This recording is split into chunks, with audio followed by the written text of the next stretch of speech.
దైవజనులు ప్రవీణ్ పగడాల గారు వారిని గూర్చి క్రైస్తవేతర సమాజం కత్తిగట్టి ఇలాంటి వారిని ఈ యొక్క లోకంలో ఉంచకూడదు, ఇలాంటి వాళ్ళు ఉంటే మా మతాలకు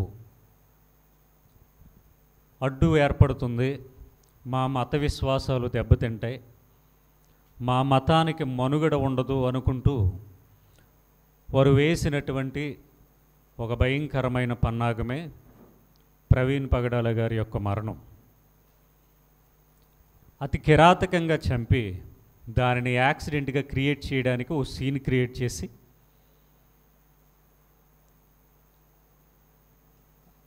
పోస్ట్ మార్టం రిపోర్ట్ ఇంకా రాకుండగానే పోస్ట్ మార్టం రిపోర్ట్లో ఏమొస్తుందో కూడా చెప్పినటువంటి మతోన్మాదులు ఇలాంటి భయంకరులు ఉన్నటువంటి దేశంలో, ఇలాంటి భయంకరుల మధ్యలో ఈ రాష్ట్రంలో మనం బ్రతుకుతూ ఉన్నాం. చాలా దురదృష్టకరమైన సంగతి. సడన్గా మేము మీటింగ్ ఏర్పాటు చేసుకున్నామని, అర్జెంటుగా మీరు రావాలని,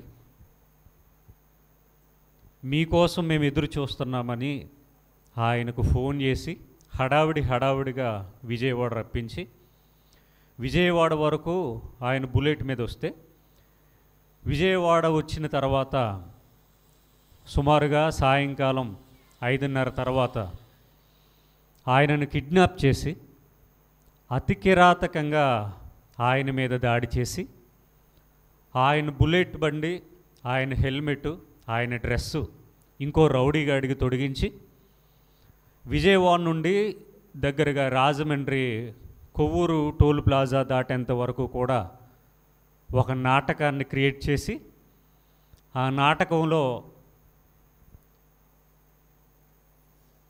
ప్రవీణ్ పగడాల గారు తాగి విపరీతమైన స్పీడ్లో బండి డ్రైవ్ చేసి బండి కంట్రోల్ చేసుకోలేక రోడ్డు మీద నుండి స్కిడ్ అయి పడిపోయి చనిపోయాడు అనేటటువంటి ఒక సీన్ క్రియేట్ చేశారు.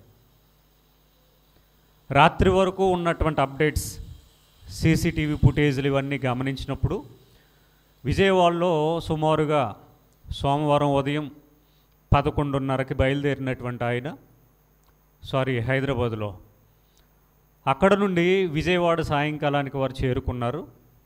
సాయంకాలం విజయవాడ మీటింగ్ చూసుకుని మీటింగ్ అయిన తర్వాత రాజమండ్రి ఆయన రావాలి, అది ఆయన షెడ్యూల్. అయితే మధ్యలోనే అది మీటింగ్ కాకపోయినా పక్కా ప్రణాళికతో ఆయనను విజయవాడ రప్పించి ఆ విజయవాడలోనే ఆయనను కిరాతకంగా ఆయన మీద దాడి చేసి ఆయన బుల్లెట్ మీద ఇంకొకరిని కూర్చోబెట్టి ఒక భయంకరమైన క్రియేషన్ అనేది వారు చేసి మరలా ఒకరి మీద ఒకరు ఆయన ముందుగా పోస్ట్ పెట్టినట్టుగా ముస్లిమ్సే ఆయనను చంపేశారని ఒకరంటే, ఇంకొకరు క్రైస్తవులే ఆయనను చంపేశారని మరొకరంటే, ఈ విధంగా ఒకరి మీద ఒకరు ఆ కేసులు అటు వెళ్ళిపోయేటట్టుగా ప్లాన్ చేసి మొత్తానికి ఎవరికి ఇబ్బంది లేకుండా ఆయనే వచ్చి ఆయనే తాగి ఆయనే డ్రైవ్ చేసి ఆయనే చనిపోయాడని చెప్పినట్టుగా ఒక భయంకరమైన అబద్ధాన్ని క్రియేట్ చేశారు. ఎందుకు వీళ్ళకి ఇంత కోపం క్రైస్తవులంటే, అంబేద్కర్ గారు రాసినటువంటి రాజ్యాంగం ప్రకారంగా భారతీయులందరూ సమానమే, అందరికీ చదువుకునే హక్కు ఉంది, అందరూ ఉద్యోగం చేసే హక్కు ఉంది, అందరూ వ్యాపారాలు చేసుకునే హక్కు ఉంది, అందరూ కూడా పరిపాలన చేయడానికి హక్కు ఉంది, 18 ఏళ్ళు నిండిన ప్రతి ఒక్కరికి కూడా ఓటు వేసి నాయకులను ఎన్నుకునేటటువంటి హక్కు ఉంది. ఇవన్నీ ప్రాథమిక హక్కులు. స్త్రీలు చదువుకోవడం కానీ, వివాహ విషయంలో కానీ, ఉద్యోగాల విషయంలో కానీ ఇలాగ ఎన్నో రకాల హక్కులు అంబేద్కర్ గారు రచించారు. వారి ద్వారానే ఎప్పటికీ కూడా మనమందరం బ్రతకడానికి, ఈరోజు క్రైస్తవులుగా బ్రతకడానికి కూడా అవకాశం ఉంది. అయితే వీటి విషయంలో భారతదేశంలో ఈ రాజ్యాంగాన్ని తొలగించి మనుధర్మ శాస్త్రాన్ని రాజ్యాంగంగా ఏర్పాటు చేసుకుని తక్కువ కులాల వారు, ఎక్కువ కులాల వారని జనాలను విభజించి ఈ తక్కువ వారిని చదువుకోనివ్వకుండా, ఓటు వేయనివ్వకుండా, వేరే దేవుళ్ళ వైపు వెళ్ళకుండగా వారి మతమే గొప్పది అన్నట్టుగా, వారి మతానికే లోబడి ఉండాలన్నట్టుగా వీళ్ళ ప్రణాళికలు కలిగి ఉన్నప్పుడు ఒక వెల్ ఎడ్యుకేటెడ్ పర్సన్గా, బాగా చదువుకున్నటువంటి వ్యక్తిగా, అంబేద్కర్ భావజాలాన్ని కలిగి ఒక ఉద్యోగస్తునిగా, ఒక సేవకునిగా, సమాజంలో ఒక మంచి గౌరవప్రదమైనటువంటి ఉద్యోగం ఆయన చేస్తూ అనేక మంది అనాథులను చేరదీసి వారికి జీవితాన్ని ప్రసాదించి అనేక మందిని ఎడ్యుకేట్ చేసి ఎంకరేజ్ చేసి వారిని ఉన్నతంగా తీర్చిదిద్దుతూ సమాజంలో ఉన్నటువంటి అస్పృశ్యతలను, అన్టచబిలిటీని, వీటి విషయంలో ప్రశ్నించి మనువాదులను ఎదిరించి ఈ విధంగా ఒక క్రైస్తవుడు చేయటం వలన మా మతానికి ఇతని వలన చాలా నష్టం ఏర్పడుతుంది అని వారు భావించి ఎంతో తీరని నష్టాన్ని వాళ్ళు క్రియేట్ చేసి మొత్తానికి ఆ నేరాన్ని మరలా క్రైస్తవుల మీదకి నెట్టేసేటటువంటి ప్రయత్నాలు జరుగుతూ ఉన్నాయి. బుధవారం రోజు, మంగళవారం రోజున ఆ యొక్క పరిస్థితిని చూసినటువంటి పోలీసులు ఎవడో ఒక పాస్టరు అన్నంత ఈజీగా ఈజీగా తీసుకుని అక్కడ ఏది కూడా పెర్ఫెక్ట్గా చేయనటువంటి దశలో బుధవారం రోజు ఆంధ్ర, తెలంగాణలో ఉన్నటువంటి క్రైస్తవులందరూ కూడా రాజమండ్రి గవర్నమెంట్ హాస్పిటల్ దగ్గర ధర్నా చేయడానికి వెళ్ళి కూర్చున్నప్పుడు అక్కడికి రాజకీయ నాయకులు, పెద్దవారైనటువంటి సేవకులు అందరూ వచ్చి నినాదాలు చేసినప్పుడు వారు అందరూ కూడా ఆ కేసుని తీసుకుని దాన్ని టేకప్ చేసి పోస్ట్ మార్టం చేపించి ఈ విధంగా ఇప్పుడు ఆ డీటెయిల్స్ అన్నీ కూడా సమాజంలోనికి రావడానికి, కేసు న్యాయం జరుగుతుందేమో అన్నటువంటి విధానంలోనికి రావడానికి ఇప్పుడు ప్రయత్నాలు జరుగుతూ ఉన్నాయి. అంటే అంతమంది కనుక ఏకం కాకపోయింటే ఆ కేసు ఎప్పుడో వారు చెప్పుకున్నట్టుగానే జరిగిపోను. కనుక ఈరోజు క్రైస్తవ్యం అనేది ఎంత గడ్డు పరిస్థితుల్లో ఉందో, సేవకుల యొక్క పరిస్థితి ఎంత భయంకరంగా ఉందో ఒకసారి ఆలోచించండి.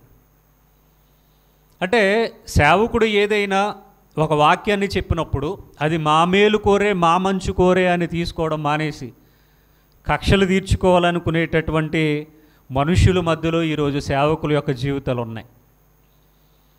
అయితే పోలీసులు నిన్న రాత్రి, సోమవారం ఉదయం నుండి ఆయన ప్రయాణంలో ఉన్నటువంటి అన్ని సీసీటీవీ ఫుటేజ్లు చాలా వరకు వాళ్ళు రిలీజ్ చేశారు. ఇంత బాగానే ఉంది, కానీ వాళ్ళు చెప్పేది ఏంటంటే విజయవాడ వరకు ఉన్నటువంటి వ్యక్తి వేరు, విజయవాడ తర్వాత ఉన్న వ్యక్తి వేరు. అంత గుడ్డిగా ఎలాగ చెప్తున్నారు ఇలా నాకు అర్థం కావట్లా. బండినే చూస్తున్నారు తప్ప బండికి లైట్ లేదు, లైట్ ఎలగట్లేదు, సిగ్నల్ లైట్ వేసుకుని ఆయన వస్తున్నాడని అదే చెప్తున్నారు తప్ప బండి మీద కూర్చున్న వ్యక్తి ఎవరో కూడా తెలియట్లేదు. మీకు ఒకవేళ ఫేస్బుక్ ఉంటే కనుక నేను ఆల్రెడీ మీకు పంపించాను, ఒకసారి వెళ్ళి చూడండి. అందులో ఒక్కొక్క ఫోటోను మీరు అబ్జర్వ్ చేస్తే కనుక హైదరాబాద్ నుండి విజయవాడ వరకు వచ్చిన ఆయన వేరు, విజయవాడ నుండి రాజమండ్రి కొవ్వూరు టోల్ గేట్ వరకు వచ్చిన ఆయన వేరు. అబ్జర్వ్ చేయండి, మీరు చూస్తేనే అర్థమైపోద్ది. మరి పోలీసులకి ఎందుకు అర్థం కావట్లేదు ఈ విషయం? బండే ఆయిందే, బండే ఆయింది, బండి మీద ఉన్న ఆయన అని చెప్తున్నారు తప్ప బండి మీద ఉన్నది ఆయన కాదు. అంటే ఈ విషయాన్ని మభ్య పెడతా ఉన్నారు.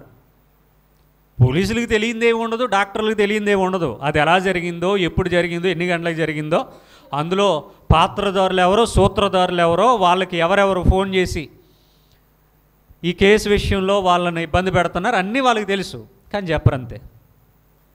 అంటే మనకి ఏదో మసిపూసి మారేడికాయ చేయటం అంటారు కదా, అలాగా ఏదో కథ చెప్తున్నారు గంట సేపు. మరలా వాళ్ళు ఏం కానిస్టేబుల్ కాదు,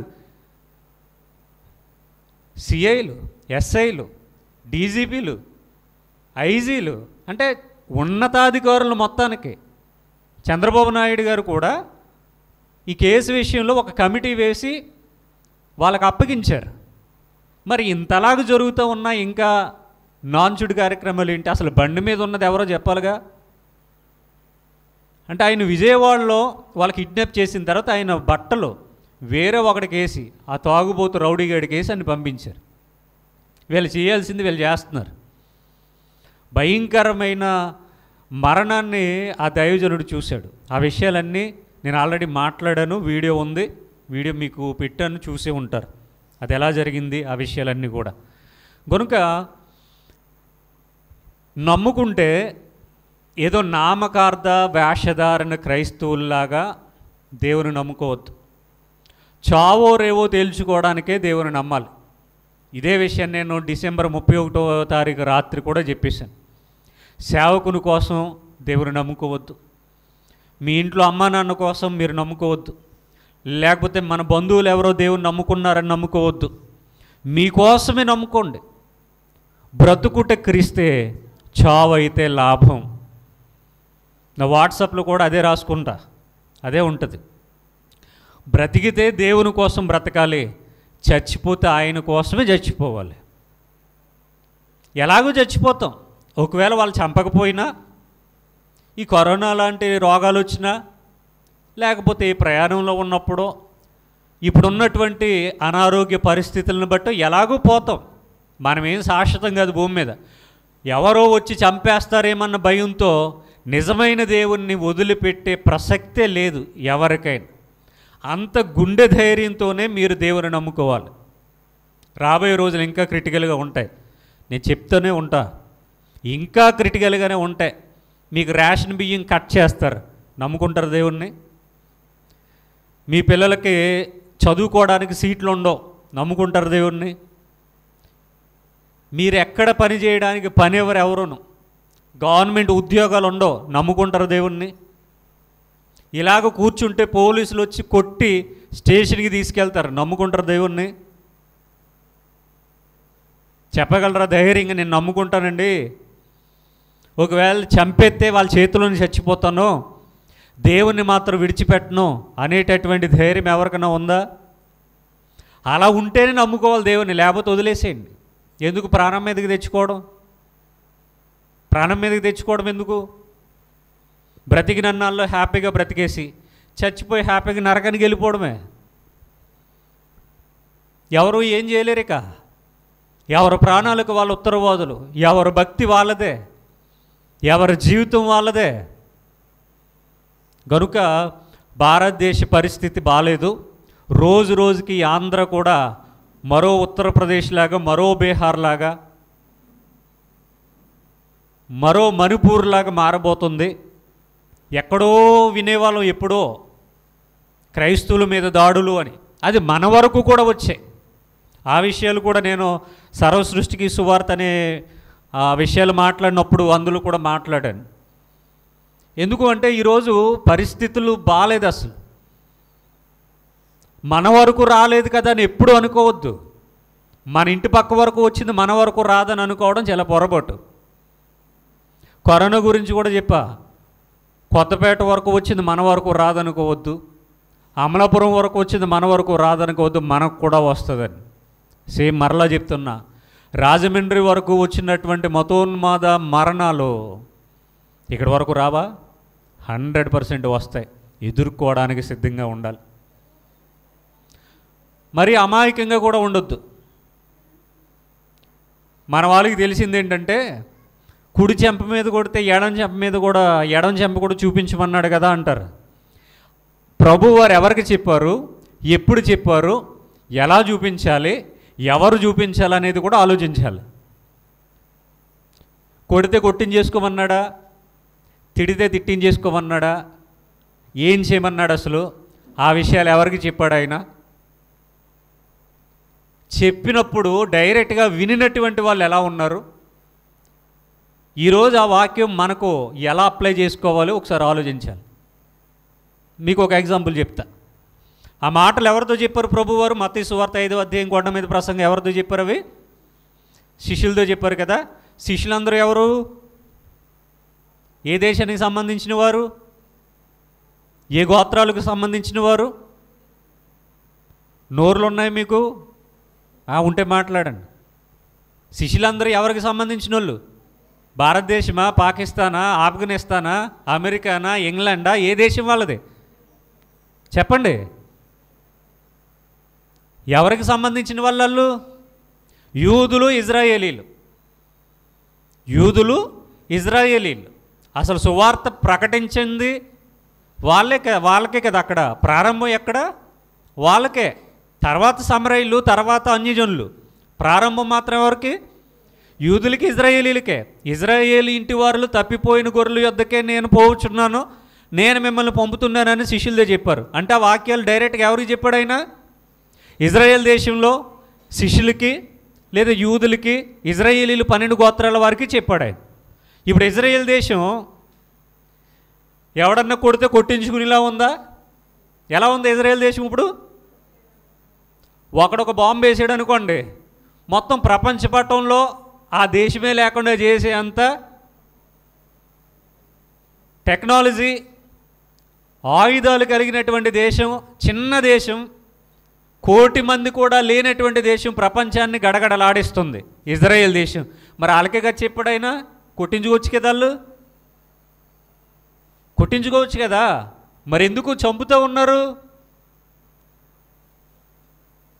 ఆలోచించండి. వాళ్ళకి డైరెక్ట్గా ప్రభు వారు చెప్తే వాళ్ళేమో ఈరోజు ప్రపంచం వాళ్ళ వైపు చూడడానికే వణుకుతూ ఉంది. వాళ్ళ దగ్గర ఉన్నటువంటి టెక్నాలజీ ఇక ఏ దేశంలో కూడా లేదు. వాళ్ళ దగ్గర ఉన్నటువంటి వెపన్స్ ఇక ఏ దేశంలో కూడా లేవు. మరి వాళ్ళతోనే కదా కొట్టించుకోమని చెప్పాడు ఆయన. మరి వాళ్ళు ఎందుకు చేయట్లేదు? ఇది మనకు వచ్చేటప్పటికి తన్నులు తినడానికి మనం చెంపలు చూపిస్తామా? ఇదేనా ప్రభు వారు మనకు నేర్పించింది?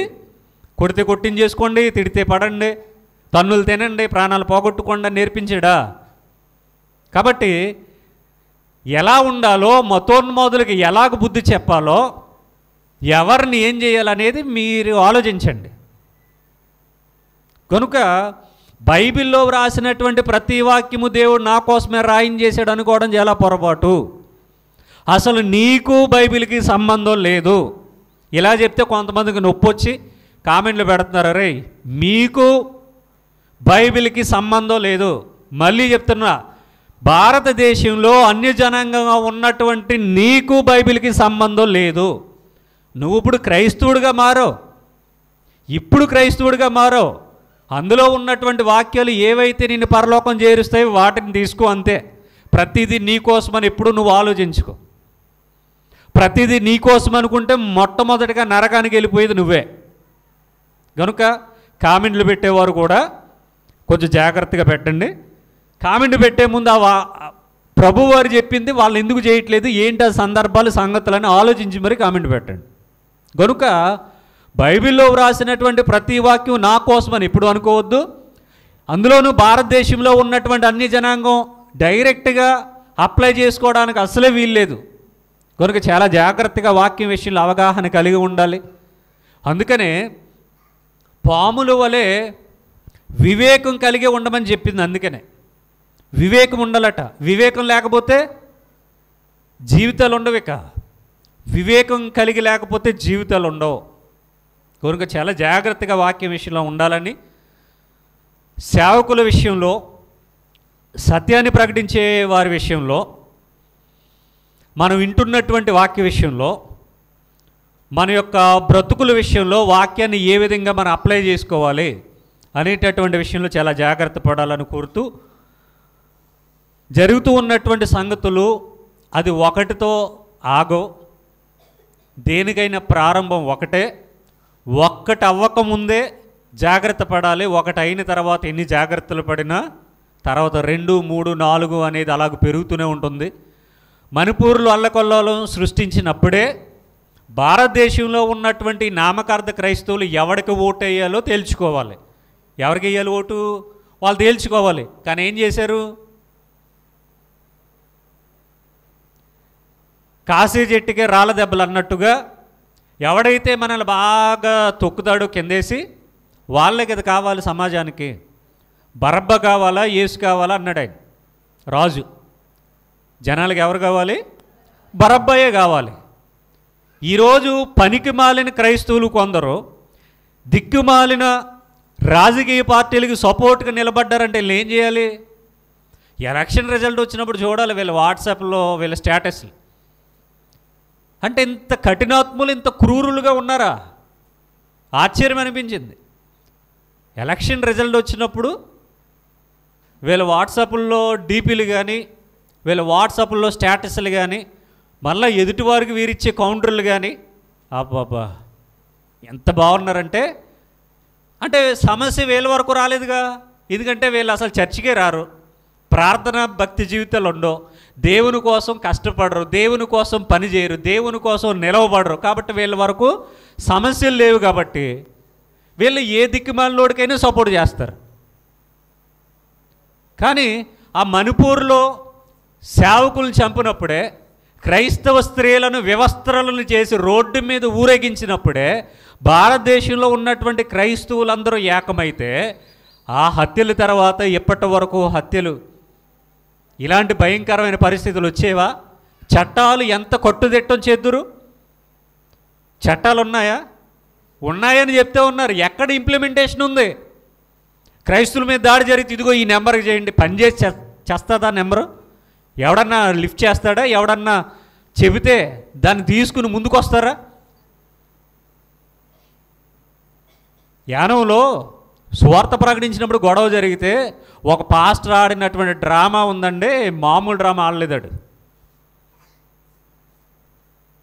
ఎంత డ్రామా ఆడాడంటే మామూలు డ్రామా కాదన్నమాట. వాళ్ళు చెప్పినటువంటి మాట ఏంటంటే, మా సంఘం కాదు కదా, మా ఊరు కాదు కదా, మనకెందుకు వచ్చిన గొడవ అంటే, వాళ్ళ ఊరు వెళ్ళి వాళ్ళ సంఘంలోనికి వెళ్ళి వాడిని ఏమన్నా అంటే అప్పుడు వస్తుంది వాడికి బాధ. అప్పుడు వరకు బాధ రాదా?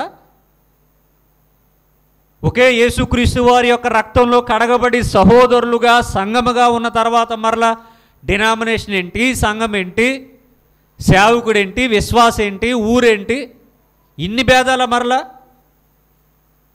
ఇందులో కూడా కులాలా, ఇందులో కూడా పెద్దోడు చిన్నోడు అనే తారతమ్యాలా, ఇందులో కూడా డబ్బున్నోడు డబ్బు లేనోడు అనే తారతమ్యాలా, ఇవన్నీ పెట్టుకుని సేవకుల మీద దాడి జరిగితే ఒక్కడు నిలబడలేదండి యానంలో.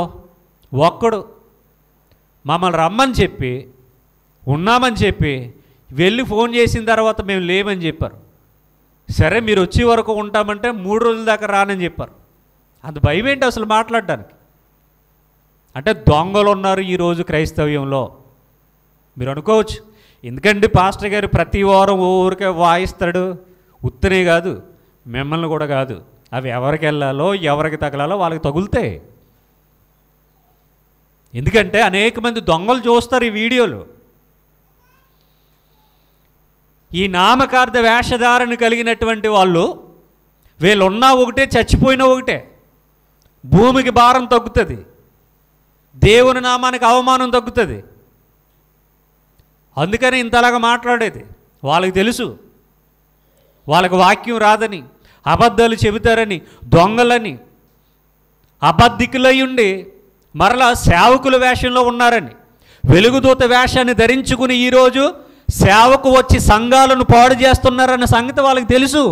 అందుకని మాట్లాడతా. ఎవడైనా కదిపితే వాడు అంతు చూడడానికి అవన్నీ మాట్లాడతాను, ఉత్తునే ఊరకనే కాదు. కాకపోతే ఆ విషయాలన్నీ మీకు తెలియక పాస్టర్ గారు సీరియస్గా ఉంటారు, కోపంగా చెప్తాడు అనుకుంటారు మీరంతే. కోపం ఎందుకు వస్తుంది? ఎన్నో బాధలు, ఎన్నో శ్రమలు ఈ పనికి మాలిన నామకార్థ వేషధారణ కలిగినటువంటి క్రైస్తవుల వలన అనుభవించిన తర్వాతే మనసు కఠినంగా మాట్లాడతాం, ఉత్తనే కాదు. ఈ దౌర్భాగ్యులకు అసలు బైబిల్ పట్టుకునే అర్హత కూడా లేదు. దొంగ సన్నాసులు బైబిల్ పట్టుకుంటారు, బైబిల్లో ఏముందో తెలియదు, దేవుని ఎలా అర్థం చేసుకోవాలో తెలియదు, దేవుని కోసం బ్రతకరు, బ్రతికేవాన్ని బ్రతకనివ్వరు. దేవుని కోసం ఎవడైనా కనుక నిలబడితే వాడిని ఎలాగ పడగొట్టాలని చూస్తారు. వాడికి ఏదైనా సమస్యలు ఎదురైతే మేము తోడున్నామని ఎవడో ముందుకు రాడు అని ఎవడెళ్ళమన్నాడు? ఇప్పుడు కూడా చూడండి, ప్రవీణ్ పగడాల గారు, కారు ఉంది కదా ఆయనకి, కారు మీద వెళ్ళొచ్చు కదా, ఈడు కొనిచ్చాడు కారు మీద వెళ్ళొచ్చు కదా, ఒక్కడే ఎందుకు వెళ్ళాలి? నువ్వు వెళ్ళరా తోడు, ఒక్కడే ఎందుకు వెళ్ళాలి? ఎవరికి ఉండే ఇబ్బందులు వాళ్ళకు ఉంటాయి. నా వెనకాల 10 మంది వస్తున్నారండి మీటింగ్కి, వస్తారా? అది ఎవరికి తెలుస్తుంది? అనుభవించే వాళ్ళకి తెలుస్తుంది. కారు ఉంది కదా, బండి మీద ఎందుకు వెళ్ళాలి? వెనకాల 10 మందిని తీసుకెళ్ళొచ్చు కదా. దొంగలు కూడా తిరుగుతారు, దొంగలకి సెక్యూరిటీ ఉంటారు, దొంగలకి దోచిపెట్టాలి కదా. యేసుక్రీస్తు వారు నేర్పింది క్షమాగుణం. ఒరిస్సాలో అక్కడ సువార్త చేస్తున్నటువంటి ఇవాంజలిస్ట్ వారి ఫ్యామిలీని చంపేసినప్పుడు ఆ కేసు ఫైల్ అయిన తర్వాత జీప్లో తండ్రిని కొడుకుని చంపేసి పెట్రోల్ పోసి తగలబెట్టినటువంటి కేసులో గ్రహం స్టైన్స్ అని ఆయన్ని, ఆ కేసు ఫైనల్కి వచ్చిన తర్వాత బ్రతుకున్నటువంటి తన భార్య చెప్పింది, వారిని క్షమించి వదిలేసేయండి అని. ఏం చేయమంటారని అడిగితే అది క్రైస్తవ్యం నేర్పించినటువంటి విలువలు. మతోన్మాదం ఏమి నేర్పించింది? మేకలు బలేసుకుని తింటారు కదా, మనిషిని కూడా బలేసుకోవాలంతే. దానికి దీనికి పెద్ద తేడా ఏం లేదు. గురువారం జరిగినటువంటి ప్రవీణ్ పగడాల గారి యొక్క భూస్థాపితం కార్యక్రమంలో ఆ రోజు చర్చిలో అనేక మంది సందర్శనార్థం ఆ బాడీని చర్చిలో ఉంచి ప్రేయర్ పెట్టారు. ఉదయం 10 గంటల నుండి సాయంకాలం 4 గంటల వరకు. ప్రవీణ్ పగడాల గారి యొక్క మిస్సెస్ గారు, ఆమె జస్ట్ ఒక 2 నిమిషాలు మాట్లాడారు.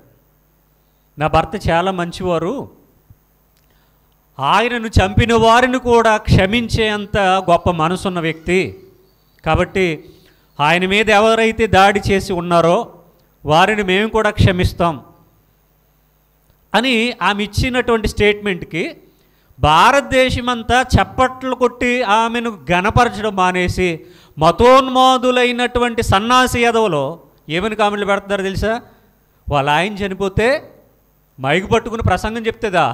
ప్రసంగం చెప్పింది ఆవిడ, వీడికి ప్రసంగంలాగా ఉంది అది. వాళ్ళ ఆయన చనిపోతే బాధ లేదా? వీడి భర్త చనిపోతే బాధ ఉండదా? 2 ఆడబిడ్డలతో 10 మంది అనాథ పిల్లలతో అనేకమైన కలలున్నాయి దేవుని పని చేయడానికి. ఆ కలలన్నీ ఏమైపోతాయి? ఆ యజమాని చనిపోయాడు, అతి కిరాతకంగా చనిపోయాడు. అనేక మంది ఆ ఫ్యామిలీకి బెదిరించి ఫోన్లు చేస్తూ ఉన్నారు చంపేస్తామని. ఆమె మనసు ఎలా ఉంటుందండి? ఆమె ప్రసంగం చేసిందా? అంటే ఉరి తీసేయండి నా కొడుకులని చెప్పాలన్నమాట ఆవిడ. అప్పుడు వీళ్ళకి భయం ఉంటుంది. ఆవిడ అలా అనలేదుగా, ఆమెకు బాధ లేదు. ఇటు ఆమె మనసులో ఏముంది వీళ్ళు చూసారా? తెలుగులో మాట్లాడలేవా అని ఒకడో, ఇది వీడికి తెలుగు తప్ప ఇంకేం రాదు, వీడికి తెలుగులో మాట్లాడాలి వీడికి. మరి వీడి పిల్లల్ని ఇంగ్లీష్ మీడియంలో ఎందుకు చదివిస్తాడు? అంటే చనిపోయిన తర్వాత కూడా క్రైస్తవుల మీద ఎలాగ ఏడుస్తున్నారో చూడండి. ఈ సమాజం ఎంత పనికిమాలిన సమాజంలో మనం బ్రతుకుతున్నాం చూడండి. ఒక దిక్కుమాలినోడు అంటాడు, మందు తాగి బండి కంట్రోల్ చేయక స్పీడ్గా వచ్చి పడిపోయి మందు తాగి చచ్చిపోయాడని పోస్ట్ మార్టం రిపోర్ట్ వస్తుందని ఓ పనికిమాలిన తాగుబోతుడు చెప్పాడు. అంటే వాళ్ళకి తెలుసు ఎవరు చేశారో, ఎందుకు చేశారో, ఎవరు చేయించారో, రిజల్ట్ ఏమొస్తుందో వాళ్ళకి తెలుసు. ఒకరితేమో పాటలు పాడుతుంది, పిచ్చిదైపోయింది అది. ఇంకా అంటే రోడ్డు మీద ఒక పిల్లి కుక్క ఏదైనా చనిపోతే అయ్యో పాపం బండి గుద్దేసింది చచ్చిపోయింది, వెలవెల్లాడితే చచ్చిపోయింది, చూడలేకపోయామంట. మనకి ఎవరో తెలియని వ్యక్తి కూడా యాక్సిడెంట్ అయితే అయ్యో ఏ ఊరు నుండి వస్తున్నాడో ఎవరో ఈయన ఇంత భయంకరంగా యాక్సిడెంట్ జరిగింది అయ్యో అని బాధపడతాం. కానీ మతోన్మాదులు చూడండి, ఎవడో వచ్చి గుద్దు చంపేశాడు, ఇప్పుడైనా మనశ్శాంతిగా ఉండమనండి. బ్రతుకున్నప్పుడు ఆడికి ఎలాగా శాంతి లేదు. అంటే వీళ్ళు చేసినటువంటి పనికిమాలిన విషయాలు మాట్లాడకూడదు. మాట్లాడితే చంపుతారు, చంపి మరలా ఈ విధమైన మాటలు మాట్లాడతారు. అందుకనే మనం నామకార్థ క్రైస్తవులుగా ఉండొద్దు, నికార్సైన క్రైస్తవులుగా ఉండండి. బ్రతికితే ఆయన కోసం బ్రతకండి, చచ్చిపోయినా ఆయన కోసమే చచ్చిపోండి. ఎక్కువ కాలం బ్రతకాలని ఎవరు ఆశలు పెట్టుకోవద్దు భూమి మీద. ఈరోజు మందే, కాసేపు ఉన్నాక మంది కాదు, సాయంత్రం మంది కాదు, రేపు మంది కాదు, ఎల్లుండి మంది కాదు. మరణం ఎప్పుడైనా వస్తుంది. ఎప్పుడొచ్చినా మరణాన్ని స్వీకరించడానికి సిద్ధంగా ఉండండి. దేవుని విషయంలో వచ్చేటటువంటి మరణాన్ని ముందే స్వీకరించండి. ఎందుకు ఈ పెంట మనుషుల మధ్య, ఈ పెంటగాలికి చెప్పి చెప్పి చెప్పి నోరు నొప్పట్టి బలహీనతలు వచ్చి, రోగాలు వచ్చి, ఇబ్బంది పడి అనారోగ్యంతో చావడం కంటే ఒకేసారి చచ్చిపోవడం చాలా ఉత్తమం. అసలు సేవ చేయడం కంటే దేవుని నమ్ముకుని గట్టిగా ప్రకటించి ఎవడో ఒకటి చేతులు చచ్చిపోవడం మహా ఉత్తమం. ఇది ఈ పెంట మనుషులకి వాక్యం చెప్పడం కూడా వృధా ప్రయాసే. ఎందుకంటే ఎవడి జీవితానికి వాళ్ళే ఉత్తరవాదులు కదా. ఆడు పరలోకం వెళ్ళాలనుకుంటే బలంగా నమ్ముకుంటాడు, సత్యం ఏంటో వెతుక్కుంటాడు, అలా బ్రతుకుతాడు, లేకపోతే పోతాడు. ఎవరికి నష్టం? గనుక క్రైస్తవులు ఖచ్చితంగా క్రైస్తవులుగానే ఉండండి. కాసేపు హైందవులుగాను, కాసేపు ముస్లిమ్స్ గాను, కాసేపు క్రైస్తవులు గాను నాటకాలు ఆడకండి. ఎవడైనా సరే మనిషిని మనిషిగా ప్రేమించండి. దిక్కుమాలిన క్యాస్ట్ ఫీలింగ్లు, మతాల ఫీలింగ్లు, భాష ఫీలింగ్లు పెట్టుకోవద్దు. అది దేనికి మంచిది కాదు. ప్రభువారు చెప్పింది కూడా అదే. ఆయన మాటలు ఎవడికి అర్థమేసి వచ్చాయి? ఈ పాస్టర్లకు అసలే అర్థం కాలేదు. అసలు ఒక వాక్యం, ఒక ప్రసంగం ఉందంటే దాన్ని విన్న తర్వాత దీనికి ఎలాగ కౌంటర్లు వేయాలనే దిక్కుమాలినోళ్ళు ఆలోచిస్తారు తప్ప ఈయన ఇలా ఆలోచించడానికి కారణం ఏంటి, దీనికి బైబిల్లో ఉన్నటువంటి ఎవిడెన్స్ ఏంటి, ఆయన ఎందుకు ఇలా మాట్లాడారు, అందులో ఉన్నటువంటి సత్యం ఏంటి, దీనివల్ల నేనేమి నేర్చుకోవాలన్న ఆలోచన లేవు. అసలు ఇలాంటి వాళ్ళు ఎందుకు బతుకుతారు? యేసుక్రీస్తు వారు కూడా విసిగిపోయారండి. ప్రజలకు చెప్పడానికి విసుగొచ్చేసింది ఆయనకి. సూచక్రియలు కూడా నేను చేయనన్నాడు. ఆయన ఆ రోజే సూచక్రియలు చేయడానికి ఇష్టం లేదని పక్కన పడేస్తే ఈరోజు వీళ్ళు అద్భుతాలు చేస్తారు. వీళ్ళు అద్భుతాలు చేస్తారు. అందుకనే స్వస్థతల గురించి కూడా 2 వారాల క్రితం మాట్లాడి వీడియో పెట్టా. రండిరా బాబు వచ్చి చేయండి, నా దగ్గర చాలామంది ఉన్నారు, మీకు కావాల్సినంత ఇస్తా. ఆ డాక్టర్లకి హాస్పిటల్కి ఖర్చు పెట్టేది ఏదో మీకే ఇస్తా, రండిరా సన్నాసులారంటే ఒక్కడు రాడే. మరి చేసేవాళ్ళు రావాలి కదా, చేసేవాళ్ళు రావాలి కదా. మళ్ళీ వీళ్ళు ఏమంటారు తెలుసా? విశ్వాసం ఉండాలి. దేనికి విశ్వాసం ఉండాలి?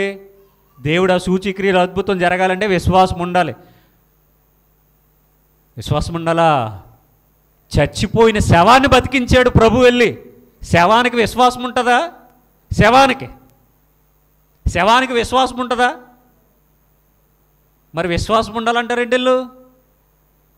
శవం 4 రోజులైంది, లాజరు చచ్చిపోయి సమాధిలో పెట్టేశారు. ఇంట్లో ఉన్నటువంటి స్త్రీలు చెప్తా ఉన్నారు, అయ్యా వెళ్ళొద్దు అక్కడికి. ఎందుకు? పురుగులు పట్టి కుళ్ళు కంపొస్తే నువ్వు చూడలేవు, నువ్వు తట్టుకోలేవు, వెళ్ళొద్దు అన్నారు. అయినా సరే ఆయన వెళ్ళాడు. పోనీ ఇంట్లో వాళ్ళకు ఉందా విశ్వాసం? సర్లే ఈయన వెళ్తే ఆ శవాన్ని కూడా బతికించి తీసుకొస్తాడని విశ్వాసం ఇంట్లో వాళ్ళకు ఉందా? ఇంట్లో వాళ్ళకి లేదు. శవానికి ఎలా ఉంటుంది? అందులో జీవం లేదు కదా, పురుగులు పట్టేసింది కదా, దానికి ఎక్కడ ఉంటుంది విశ్వాసం? మరి బ్రతికించలేదు ఆయన. ఇప్పుడు ఎవరికి ఉండాలి విశ్వాసం? ఎవరికి ఉండాలి? ఎవరికి ఉండక్కర్లా. అసలు విశ్వాసం అంటే ఏంటో కూడా తెలియదు కదా వీళ్ళకి. ఎలాగ తయారయ్యారండి క్రైస్తవులంటే. అందుకనే మతోన్మాదులు పేటరేగిపోతున్నారు. వాళ్ళు అడిగినటువంటి ప్రశ్నలకు వీళ్ళ దగ్గర సమాధానాలు ఉండవు. మా బైబిల్ మా ఇష్టం, మా దేవుడు మా ఇష్టం, మా గ్రంథం మా ఇష్టం, మా విశ్వాసం మాది, మీ విశ్వాసం మీది అంటారు. దిక్కుమాలిన కబుర్లు ఇవన్నీ తప్పించుకోవడానికి. అన్ని విశ్వాసాలు ఉండవు, అంతమంది దేవుళ్ళు ఉండరు సమాజంలో. ఎవరికైనా ఒక్కడే దేవుడు. ఆ ఒక్కడు ఎవరు అని తెలుసుకోవడంలోనే ఇబ్బందులు ఉంటాయి తప్ప వాళ్ళకో దేవుడు భూమిని, వీళ్ళకో దేవుడు చంద్రుణ్ణి, వీళ్ళకు ఇంకో దేవుడేమో సూర్యుడిని కలగ చేయలేదు. ఒక్కడే దేవుడు కలుగు చేశాడు దేనినైనా. గనుక అసలు యేసు ప్రభు వారి యొక్క మాటలు వీళ్ళకి అర్థమయ్యేది ఎప్పుడు, వీళ్ళ బ్రతుకులు మారేది ఎప్పుడు, నిజాయితీగా క్రైస్తవులుగా బ్రతికేది ఎప్పుడు? దేవుడు ఉన్నటువంటి లోకానికి చేరుకునేది ఎప్పుడు? ఇవి జరుగుతాయా? ఎంతకాలం చెప్పాలండి?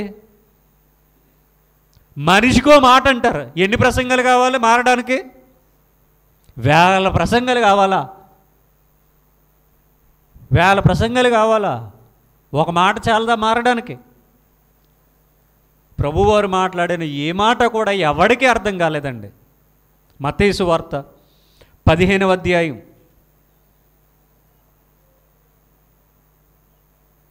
15వ వచనం వరకు, అంటే 14 వరకు గడిచినటువంటి వారాన్ని మనం ఆలోచన చేసాం. 14 వరకు ఆలోచించాం. 15 నుండి, అందుకు పేతురు, ఈ ఉపమాన భావం మాకు తెలుపమని ఆయనను అడుగుగా. ఉపమాన భావం చెప్పమని అడుగుతూ ఉన్నారు. అంటే ఇలా తెలీదా? ఆ రోజు ఆయనతో తిరిగిన వాళ్ళకే చాలా విషయాలు తెలియలేదు. ఆ రోజు ఆయనతో తిరిగిన వాళ్ళకే చాలా విషయాలు తెలియలేదు. ఈరోజు వీళ్ళకి అన్ని విషయాలు తెలిసిపోయాయని బైబిల్ని వీళ్ళకి నచ్చినట్టుగా మాట్లాడుతూ ఉన్నారు. సరే, ఉపమాన భావం మాకు తెలుపుమని ఆయనను అడిగారట. 16వ వచనం, ఆయన, మీరును ఇంతవరకు అవివేకులై ఉన్నారా? ఏంటిది? బిరుదా? పొగడ్తా? ఏంటిది? మీరును ఇంతవరకు అవివేకులై ఉన్నారా? అందుకనే మీరేం కలిగి ఉండాలని చెప్పారు? ఫస్ట్ వివేకము కలిగి ఉండండి అని చెప్పారు. వివేకము కలిగి ఉండండి అని చెప్పారు. వీళ్ళు ఎలా ఉన్నారట? అవివేకులై ఉన్నారట. అందుకనే చాలాసార్లు చెప్తూ ఉన్నటువంటి మాట, వ్రాయబడిన కాంటెక్స్ట్ ఏదైతే ఉందో, కనిపిస్తున్నటువంటి పదాలు ఏవైతే ఉన్నాయో, ఆ పదాలను పదాలుగా తీసుకుని ప్రతి సంవత్సరం దేవునికి భార్యను పిల్లల్ని కూడా పుట్టిస్తున్నారండి. ఆ కాంటెక్స్ట్లో ఉన్న పదాలు, ఉన్న వాక్యాలు ఉన్నది ఉన్నట్టుగా తీసుకోవద్దు. మరేం కావాలి? ఉపమానానికి భావం కావాలి, వ్రాసినటువంటి వాక్యానికి అర్థం కావాలి, భావం కావాలి, భావాన్ని గ్రహించాలి. ఈ భావం వీళ్ళకి గ్రహించుకునే జ్ఞానం లేదు. ఆత్మానుసారమైన సంగతులను వీళ్ళు ఏం చేస్తున్నారు? ఈరోజు సేవకులు ఫిజికల్గా, శరీర సంబంధంగా ఆలోచిస్తున్నారు. మరి ఎలా ఆలోచించాలి? ఆత్మానుసారమైన సంగతులను ఆత్మానుసారమైన సంగతులతోనే సరిపోల్చాలని వాక్యం చెప్తా ఉంది. కానీ ఇక్కడ ఒక వాక్యాన్ని చదివి దాన్ని పట్టుకొచ్చి దేనికి కలిపేస్తున్నారు వీళ్ళు? శరీర సంబంధమైన ఉదాహరణలు, శరీర సంబంధమైన వాక్యాల్లోనికి, వీళ్ళ భావంలోనికి దాన్ని తీసుకుని వెళ్ళిపోతుంటే మరి వాక్యం ఎలా అర్థమవుతుంది? కనుక ఉపమాన భావం మాకు తెలపమని అడుగుతూ ఉన్నారు. ఇప్పుడు ప్రభువారు అంటున్నారు, ఒక్క మాటలో చెప్పాలంటే లెఫ్ట్ అండ్ రైట్ ఇస్తున్నాడు, చెంపలు వాయిస్తున్నాడు అని అర్థం. అవివేకులై ఉన్నారా అంటే ఆ సిచ్యువేషన్లోనికి వెళ్తే, యారా బుర్రపని చేయట్లేదా మీకు ఎవరికని? ఎన్నిసార్లు చెప్పినా మీకు అర్థం కావట్లేదా? ఇంకెంతలా చెప్పాలరా సన్నాసులారని అర్థం. అన్ని రాస్తే బాగోదు కదా బైబిల్లో, అందుకని రాయరు అంతే. ట్రాన్స్లేషన్ చేసినప్పుడు అంత అచ్చ తెలుగులో రాస్తే బాగోదని అవి రాయలేదంతే. గుడ్డి పరిసయుడా అన్నాడు, అంధుడా అన్నాడు. అంటే దాని అర్థం ఏంటి? పొగడతలేటి. ఒకే పదం 2-3 విధాలుగా, కొంతమందికి నచ్చేదిగా, కొంతమందికి నచ్చనిదిగా ఉంటుంది. గుడ్డి అంటే బాధగా ఉంటుంది, అంధుడా అన్నాడు. మళ్ళీ అది బాధ ఉంటుందా? ఉండదు. అంటే గుడ్డివాడా అంటే బాధగా ఉంటుంది, నన్ను గుడ్డివాడు అన్నాడు అంటాడు. అంధుడా అన్నాడంటే ఇది ఏమైనా పొగడతేటి? ఇది కూడా అదే అర్థం, కానీ పదాలు మారతాయి అంతే. అలాగే ఇక్కడ కూడా మీరును అవివేకులై ఉన్నారా ఇంతవరకు అంటే ప్రారంభంలో అవివేకులనే పిలిచాడు ఆయన. అప్పుడేం వీళ్ళకి వివేకం లేదు. మరి ఆయనతో తిరిగిన తర్వాత కూడా ఎలా ఉండాలి? 3.5 సంవత్సరాలు వెనకాల తిరుగుతూ ఉన్నారు. ఇంక 3.5 సంవత్సరాలు తిరిగిన ఇంకా అవివేకమేనా? ఇంట్లో తల్లిదండ్రులు అంటారు, ఎరా ఇంకెంతకాలం చెప్పాలరా, ఇంకెంతకాలం నేర్పించాలరా, ఇంకెంతకాలం పోషించాలి నిన్ను, నువ్వేం అవిటోడువు కాదే, సమాజంలో అవిటి వాళ్ళే బతుకుతూ ఉన్నారు, నువ్వేం అవిటోడువు కాదే, కాళ్ళు చేతులు బాగానే ఉన్నాయి, ఇంకెంతకాలం పోషించాలని అడుగుతారు. అలాగే ఇక్కడ కూడా ఇంతవరకు అవివేకులై ఉన్నారంటే యారా ఎప్పటికీ ఇంకా బుద్ధి జ్ఞానం రాలేదా మీకు, ఇంకా ఏం అర్థం కావట్లేదని అర్థం. అంటే ఆయన చెప్పి చెప్పి విసిగిపోతూ ఉన్నాడు. 17 వచనం, నోటిలోనికి పోవునదంతయు కడుపులో పడి బహిర్భూమిలో విడవబడును కానీ నోటిలోనికి పోవునదంతయో. నోటిలోనికి పోవడం ఏంటి? కురుకురు ప్యాకెట్లు, బిస్కెట్లు, పానీపూరీలు, ఇంకేమున్నాయి చెత్త. ఈ చెత్త అంతా ఏ చెత్త తినేసినా నోట్లోనికి పోయేదంతా కడుపులోనికి పోతుందట, తర్వాత బహిర్భూమిలోనికి పోతుందట. చెప్పాలా దానికోసం ఇంకాను? అక్కర్లేదు కదా, నైట్ తింటే పొద్దున్నే వెళ్తాంగా. అదే చెప్పాడు ఆయన, అదే చెప్పాడు. ఇదేంటండి బాత్రూములు ఇవి ఎగ్జాంపుల్ చెప్తున్నా, నేను చెప్పలేదు, ఆయన చెప్తున్నాడు. పొద్దున్నే లేచినండి చెంబట్టుకుని వెళ్తారుగా, అదే చెప్తున్నాడు ఆయన. ఎరా తింటారుగా, పందుల్లా మెక్కుతారు కదా, పొద్దున్నే వెళ్తారుగా, దానికోసమే చెప్తున్నాడు ఆయన. అదే అంటున్నాడు ఆయన. అంటే అలా రాస్తే బాగోదని అలా రాయట్లేదు అంతే. ఎవరైనా సరే ఎన్నిసార్లు తిన్నా అది కడుపులో ఉండదుగా. ఒకవేళ నిజంగా కడుపులో ఉండేది అనుకోండి, తర్వాత ఇంకా ఆకలేదు. మన జీవితకాలంలో బస్తాల బస్తాల రైస్ తినేస్తాం, వందల వేల లీటర్లు పెరుగు బకెట్లు పెరుగు తినేస్తాం, కేజీలు కేజీలు బిర్యానీలు తినేస్తాం, లారీలు కోళ్ళు తినేస్తాం, మేకలు తినేస్తాం. ఏమైపోతున్నాయి ఇవన్నీ? వెళ్ళిపోతున్నాయి బహిర్భూమిలోనికి. అది ఎప్పుడు నిండదు, సమాధులు పెట్టేంతవరకు ఇంకా తింటానే ఉంటాడు. ఇటు తినడం వెళ్ళడం అంతే. వీడి డ్యూటీ ఏంటంటే ఏరా ఎందుకు పుట్టేవారంటే తినడానికి, అంటే తినడానికి బతుకుతాడు వీడు. చాలామందికి భోజనాలు ఎడితేనే ప్రార్థనకు వస్తారు, భోజనం లేకపోతే ప్రార్థనకు రారండి. వీళ్ళందరూ ఎవరంటే తిండిబోతులు. దేవుడు ఏం చెప్పాడంటే తిండిబోతులతో, తాగుబోతులతో, మాంసం అంటే పిచ్చోళ్ళతో, మాంసం హెచ్చుగా తినేవారితో స్నేహం చేయొద్దు, లేకపోతే నువ్వు కూడా అడుక్కు తింటావని చెప్పాడు ఆయన. తిండిబోతులతో సాంగత్యం చేయొద్దు, ఫ్రెండ్షిప్ చేయకు. తాగుబోతులతో ఫ్రెండ్షిప్ చేయకు. మాంసం అంటే పిచ్చి, ఆ పిచ్చోళ్ళతో కూడా ఫ్రెండ్షిప్ చేయొద్దు అని చెప్పాడు. కానీ మనుషులు ఎలా ఉంటారు? తిన్నామా వెళ్ళామా కదా. నోటులోనికి పోయినదంతా కడుపులోనికి పడి బహిర్భూమిలో విడవబడును కానీ 18వ వచనంలో నోట నుండి బయటకు వచ్చినవి, నోట నుండి బయటకు వచ్చినవి. నోట్ల నుండి బయటకు ఏమొస్తాయి? ఉమ్ముల మాట. మాట చాలా ప్రమాదం. నాలుగు అగ్ని అనేటటువంటి ఒక అంశం ఎప్పుడో చెప్పేశా. రీసెంట్లీ చెప్పినటువంటి వాటిల్లో కూడా మాట గురించి ఉంటుంది. జనవరి 26వ తారీఖున కూడా మాట గురించి చెప్పా, డేట్ గుర్తుండిపోయిందిలేండి. మాట అంటే నోట నుండి బయటకు వచ్చేవి అంటే మాట. అవి ఎక్కడి నుండి వస్తున్నాయట? హృదయములో నుండి వచ్చును. ప్రభువారు ఒక మాట అన్నారు, హృదయము నిండియుండు దానిని బట్టి. సరదాగా మాట్లాడనంటారు, మరి జోకేసానంటారు. జోకు కాదు, సరదా కాదు, తప్పించుకోవడానికి సరదా జోక్ అన్నారు అంతే. కానీ అది వచ్చింది మాత్రం ఎక్కడి నుండి వచ్చింది? హృదయములో నుండి. హృదయములో నుండి అంటే హృదయం నిండా అవే ఉన్నాయట. హృదయము నిండిన దానిలో నుండి నోరు మాట్లాడుతుంది. హృదయంలో ఏముంటుందో దాన్నే నోరు మాట్లాడుతుందట. అందుకని ఇక్కడ చెప్తే ఉన్నాడు ఆయన, నోట నుండి బయటకు వచ్చినవి హృదయములో నుండి వచ్చును, ఇవే మనుష్యుణ్ణి అపవిత్రపరుచునని మీరు గ్రహింపరా. ఒక మనిషిని మంచోడు చెడ్డోడు అని డిక్లరేషన్ చేయడానికి కారణం ఏంటి? హైటు, వెయిటు, కలరు, ఫిజిక్కు కాదు, మాట. మాట, వాయిస్, స్వరం.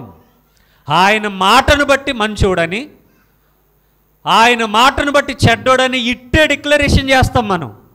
దానికి సమయం కూడా పట్టదు. ఇక గనుక ఇవే మనుష్యుణ్ణి అపవిత్రపరుచునని మీరు గ్రహింపరా. గ్రహించలేదు కాబట్టే ఏం చెప్తున్నాడు ఆయన? అవివేక సన్నాసులారా అంటున్నాడు ఆయన. ఓ సన్నాసిగాడు తిరుగుతూ ఉన్నాడు. మొన్న మధ్య రాజమండ్రిలో కేసు ఫైల్ చేశారు. ఆ సన్నాసిగాడిని ఎందుకు వాడి మీద కేసు ఫైల్ చేయవలసి వచ్చిందంటే వాడి మాటను బట్టే క్రైస్తవులు ఇంటి దగ్గరికి వెళ్ళి పిచ్చి కుక్క పేలాపని పేలాడాడు. అందుకనే వాడి మీద కేసు ఫైల్ చేశారు. మాటను బట్టే. వాడి దేవుళ్ళు, వాడి దేవతలకు, వాడి మతం, వాడి గొప్ప అయితే వాడు ఏం చేసుకోవాలి? ప్రకటించుకోవాలి, అందులో మూలగాలి, అందులో సావాలి. పక్కోడు గొడవ ఎందుకు? ఇడికి ఆడిల్లా, ఆడింటి పక్కన జరిగింది ఏమన్నా? ఆడికి పని ఏంటి అసలు రావడానికి? అంటే మాట అంటే హృదయంలో నుండి వచ్చినటువంటి మాటే అతన్ని అపవిత్రపరుస్తుంది, మనుషుని అపవిత్రపరచును. ఈ విషయాలు మనకు తెలుసు కదా. ఒకసారి వెనక్కి వెళ్ళి 12:34 చదువుదాం. 12వ అధ్యాయము 34వ వచనం. సర్ప సంతానమా, మీరు చెడ్డవారై ఉండి ఎలాగూ మంచి మాటలు పలుకగలరు? వీళ్ళెవరట? సర్ప సంతానం. వీళ్ళు చెడ్డవారై ఉండి ఎలాగూ మంచి మాటలు పలుకగలరు? చెడ్డోడి నోట్లోంచి ఏమొస్తాయి? కుళ్ళిపోయిన పదార్థం దగ్గర వచ్చే స్మెల్ ఏంటి? సుగంధం వస్తుందా? దుర్గంధం వస్తుంది. ఎందుకు? కుళ్ళిపోయింది కాబట్టి.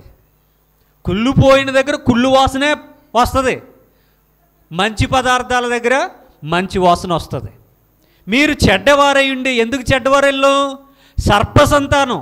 వీళ్ళ సర్ప సంతానం కనుక వీళ్ళ చెడ్డవారు. వీళ్ళ చెడ్డవారై ఉండి మీరు ఎలాగూ మంచి మాటలు పలకగలరు? వీళ్ళ నోటప్పుడు ఎప్పుడైనా వస్తాయా? ఒరే, నా జీవితంలో ఎప్పుడైనా ఒక మంచి మాటన్నా మాట్లాడావా నువ్వు? ఈ ప్రశ్న మనం వినే ఉంటాం ఎక్కడైనా. జీవితంలో ఎప్పుడైనా ఎదుటివాడి మేలు కోరావా? ఎదుటివాడి మంచి కోరావా? ఒక మంచి మాట అయినా వచ్చిందా ఎప్పుడైనా? ఒక మంచి మాట అయినా పలికావా ఎప్పుడైనా? అంటే వీళ్ళందరూ ఎవరు? సర్ప సంతానం, చెడ్డవారు. చెడ్డ మాటలే పలుకుతారు, మంచి మాటలు రావు. మనం ఆశపడ్డం వేస్ట్. ఇక చెడ్డవాడి దగ్గర నుండి మంచి మాటలు వస్తాయని ఆశపడడం వేస్టు. వదిలేసుకోండి ఆశలు. కాబట్టి ఆయన చెప్తూ, హృదయమందు నిండియుండు దానిని బట్టి నోరు మాట్లాడును కదా. హృదయమందు నిండియుండు దానిని బట్టి నోరు మాట్లాడును కదా. గనుక వాళ్ళు అవే మాట్లాడతారు. ఇక యాకోబు పత్రిక 3వ అధ్యాయం 6వ వచనం. యాకోబు పత్రిక 3వ అధ్యాయము 6వ వచనం. నాలుక అగ్నియే. నాలుక ఏంటట? అగ్న. ఒకసారి మీ నాలుక మీద వేలు పెట్టుకుని కాలిందో లేదో చెప్పండి. అంటే మీకు తెలిసేది చల్లగా ఉంటుంది, నీటిలోనే కదా ఎప్పుడు నాంత ఉంటుంది. చల్లగా ఉంటుందా, వేడుకుంటుందా?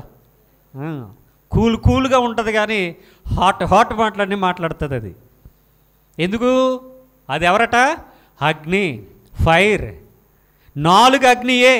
నాలుక మన అవయవాలలో ఉంచబడిన పాప ప్రపంచానికి ఆర్ఎఫ్ అడ్రస్ అట. నాలుక మన అవయవాల్లో ఉంచబడిన పాప ప్రపంచమై సర్వ శరీరమునకు మాలిన్యము కలుగు చేయను. ఈ దిక్కుమాలిన నాలుగు మాట్లాడిన మాటలను బట్టి టోటల్ బాడీ ఎక్కడికి పోద్ది? నరకానికి పోద్ది. నరకానికి పోద్ది. దేనిని బట్టి? నాలుకను బట్టి. నాలుగు అలా మాట్లాడడానికి కారణం ఏంటి?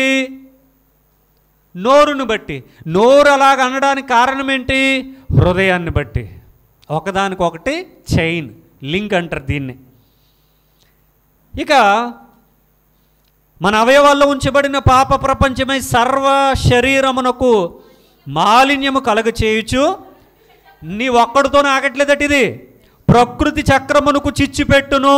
మతం, మతమౌఢ్యం, మతోన్మాదం, ఉన్మాదం వీడితోనే పోవట్లేదు ఇది. ప్రకృతి చక్రమునకు చిచ్చు పెట్టును. అది నరకము చేత చిచ్చు పెట్టబడును.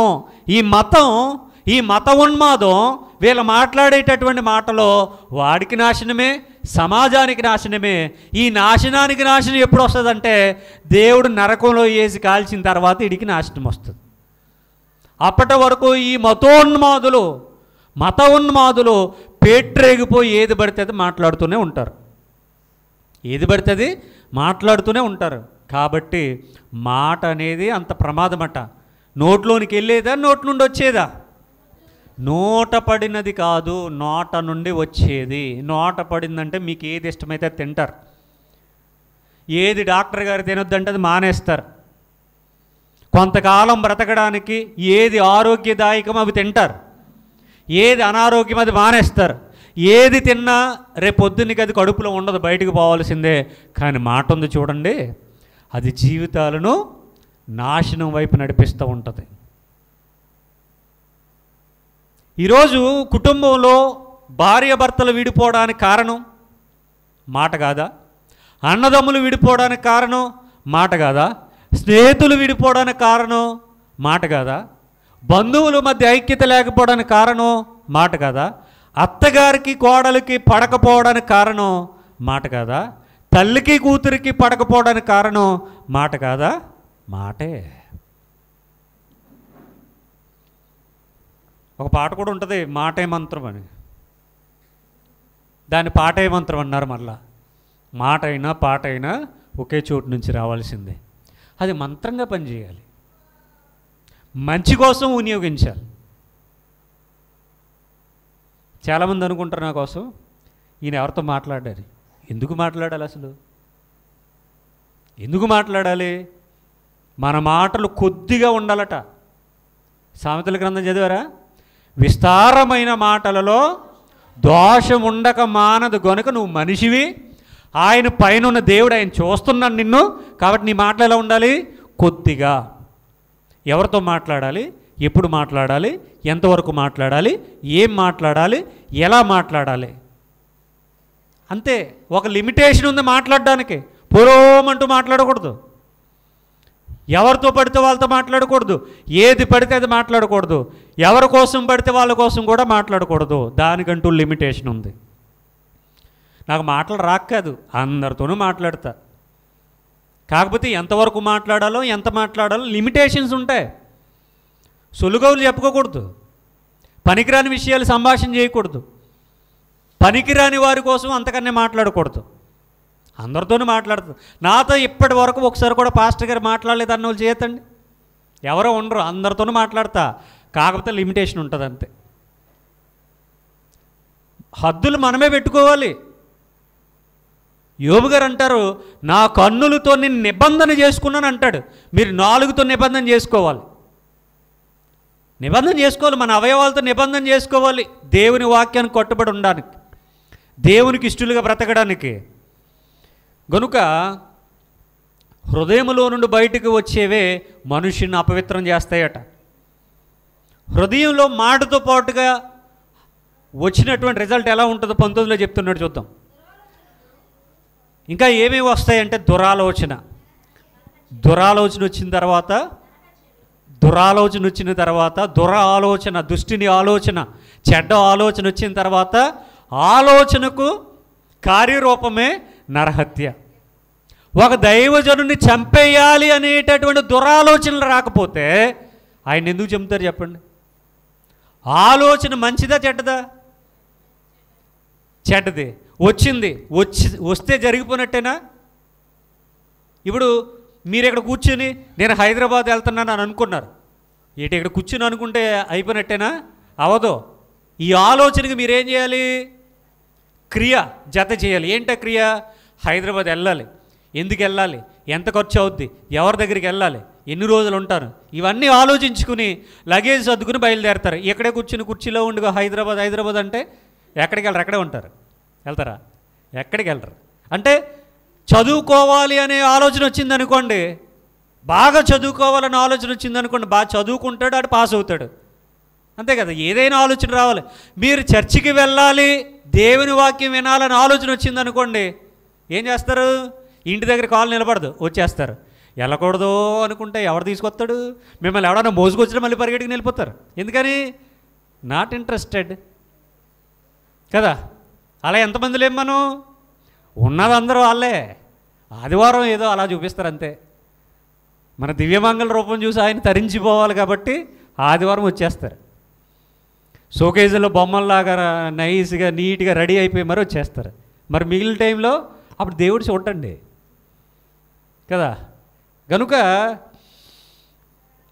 ఒక దురాలోచన వచ్చింది, ఆ దురాలోచన నరహత్య వరకు తీసుకెళ్ళింది. ఇవన్నీ కూడా మానవుని యొక్క ఇంటర్నల్గా ఒక మాట కావచ్చు, తన హృదయంలో నిండి ఉన్నటువంటి ఆలోచన కావచ్చు. తర్వాత వ్యభిచారము, వేశ్యాగమనములు, దొంగతనములు, అబద్ధ సాక్ష్యములు, దేవదూషణలు, ఇవన్నీ ఎక్కడి నుండి వస్తాయట? మీరేదో తీసుకుని లడ్డు తినేస్తే కాదు. లడ్డు తినొచ్చే తినకూడదా చెప్పలేదు కదా మీకు, ఎప్పుడు చెప్తేలే తర్వాత. ఏదో లడ్డు తిన్నాడు, ఇంకోటి తిన్నాడు, అది కాదు గొడవ. గొడవ వేరే ఉంది, దాని గురించి మాట్లాడాలి. కాబట్టి హృదయంలో మనం తినే గొడవ ఏమీ లేదు. ఇక్కడ హృదయంలో నుండి వచ్చేవి భయంకరమైనవి ఉన్నాయి. ఒకటి మాట అన్నాడు, రెండవది దురాలోచనలు అన్నాడు, నరహత్యలు అన్నాడు, వ్యభిచారాలు అన్నాడు, వేశ్యాగమనం. వీటన్నిటికీ కేర్ ఆఫ్ అడ్రస్ ఏది? హృదయం. హృదయం ఎక్కడ ఉన్నదని పాట పాడతారుగా, అక్కడే ఉంది అది. అందులో నుండి వస్తాయట ఇవన్నీ. ఈ భయంకరమైన వాటన్నిటికీ కేర్ ఆఫ్ అడ్రస్ ఏది? హృదయం. హృదయం నిండిన దాన్ని బట్టి నోరు మాట్లాడను, దానిని బట్టి దురాలోచనలు వస్తాయి, దానిని బట్టి నరహత్యలు వస్తాయి, దానిని బట్టే వ్యభిచారం, దానిని బట్టే వేశ్యాగమనములు, దానిని బట్టే దొంగతనాలు, దానిని బట్టే అబద్ధ సాక్ష్యాలు. అందుకనే పాత నిబంధన ఇర్మియాలో ఏం చెప్పారు? హృదయము అన్నిటికంటే మోసకరమైనది, అది ఘోరమైన మందులేని వ్యాధి గలది అన్నాడు. మందుందా? డాక్టర్ గారి దగ్గరికి వెళ్ళి నా హృదయానికి మందు ఇవ్వండి అని అడగండి. నా హృదయంలో నుండి అబద్ధ మాటలు వస్తున్నాయి, మందు ఇవ్వండి అంటే మందా? దేనికి? హృదయానికా? ఎక్కడుంది? ఇప్పుడు డాక్టర్ గారు ఏమంటారంటే, సరే నీ చేయి చూపించి అంటాడు, చేయి చూపిస్తాంగా. కాలు చూపించి అంటాడు, కాలు కూడా చూపిస్తాంగా. నీ హృదయం చూపించరా, వైద్యం చేస్తానంటాడు. ఎక్కడ చూపించాలి? ఎక్కడుందని చూపించాలి? ఏముందని చూపించాలి? ఇవన్నీ మనిషి లోపల నుండి బయటకు వస్తాయట. కాబట్టి తినేదానికోసం ఈ గొడవ ఎందుకో తెలుసా? చేతులు కడుక్కోకుండా భోజనం చేశారు అధ్యక్ష, అది గొడవ. ఎవరు? శిష్యులు. ఇది ధర్మశాస్త్రాన్ని అతిక్రమించడం, పెద్దల పారంపర్యాచారాన్ని అతిక్రమించడం, మన భాషని, మన దేశ సంస్కృతిని, మన కుల కట్టుబాట్లని ధిక్కరించడం. ఎవరికి? యూదులకి. కాబట్టి వాళ్ళకి మండిన తర్వాత చెప్తూ ఉన్నారు వీళ్ళు మహానుభావులు. ఈ మహానుభావుడు చెప్తూ ఉన్నాడు, చెంపలు వాయించి మరి చెప్తూ ఉన్నాడు ఆయన. మరి మీరెందుకురా ఇలా చేస్తూ ఉన్నారు? దేవుని ఆజ్ఞను మీ ఆచారాల కోసం బొత్తిగా తొంగలో వేసి తొక్కేస్తున్నారే, దేవుని వాక్యాన్ని అర్థం లేనిదిగా చేస్తున్నారే, అప్పుడు మీకు నొప్పి రావట్లేదా? కేవలం చేతులు కడుక్కోకుండా తింటే ఆడే కదరా పోయేది, కడుపులో నొప్పి వస్తుంది ఆడికి. చేతులు కడుక్కోకుండా తింటే ఇన్ఫెక్షన్స్ వస్తాయి. కానీ నీ హృదయంలో నుండి ఇదిగో ఇన్ని భయంకరమైన కొంప ఉంది. మతోన్మాదమే కొంప అంటే ఈ కొంపుగాళ్ళందరూ మళ్ళీ బైబిల్ గురించి చెప్తేవారు. అవండి, వాళ్ళ పుస్తకాలే బూతు పుస్తకాలు అయితే మళ్ళీ వీళ్ళు వచ్చి బైబిల్ గురించి మాట్లాడతారు. అందుకని ప్రభువారు ఏమన్నారు? అరే నీ కంట్లోనేమో దూలం ఉంది, ఎదుటోడి కంట్లోనేమో నలకే ఉంది, నువ్వేం చేస్తున్నావు? నీ దూలం గురించి ఆలోచించగా నల కోసం మాట్లాడుతున్నావు, దౌర్భాగ్యుడు అన్నాడు ఆయన. అదే ఉంది, ఇదంతా కూడా అదే. కనుక ఇవన్నీ కూడా దేవదూషణ హృదయంలో నుండి వచ్చును. అందుకే హృదయం అనేది ఘోరమైన వ్యాధి గలదట. అది మోసం చేస్తుందట. ఎవరిని చేస్తుంది? ఎందుకని మోసం? నా హృదయం మిమ్మల్ని చేయదు, మీ హృదయం నన్ను చేయదు, ఎవరి హృదయం వారినే మోసం చేస్తుంది. అది ఎంత భయంకరమైందంటే అసలు దేవుడు ఎవరో తెలియకపోయినా పరలోకం నీదే అని చెప్తుంది. ఇలాంటి వాళ్ళందరూ కామెంట్లోకి వస్తున్నారు. అసలు దేవుడు ఎవరో తెలియదు వీళ్ళకి. ఒక్క దేవుడు అని బైబిల్లో రాస్తే 3 దేవుళ్ళని మాట్లాడే వీళ్ళు కూడా ఈరోజు నాకు సలహాలు ఇవ్వడానికి తయారయ్యారు. వీళ్ళ కామెంట్లోకి వస్తారు, వీడికి అసలు దేవుడు ఎవరో తెలియదు, వీళ్ళకి అసలు దేవుడే లేడు, మళ్ళీ వీడు వచ్చి నాకు చెప్తాడు ఈరోజు. అంటే వాళ్ళ హృదయం ఏం చేస్తుంది? బాగా బొజ్జు పెడుతుంది, జోలాలి అంటుంది, తర్వాత నరకానికి పోలాలి అని పాట పాడుతుంది. పోయేది వాడే. ఈరోజు క్రైస్తవులు సమాజానికి మేలు చేస్తే చంపుతారు. చంపినోడు ఏమన్నా బాగుపడతాడా? వీడు చంపకపోతే చావే రాదా? చావు ఎవడు చంపినా చంపకపోయినా వచ్చేస్తుంది. చంపినందుకు వీడికి పనిష్మెంట్ ఉంటుంది.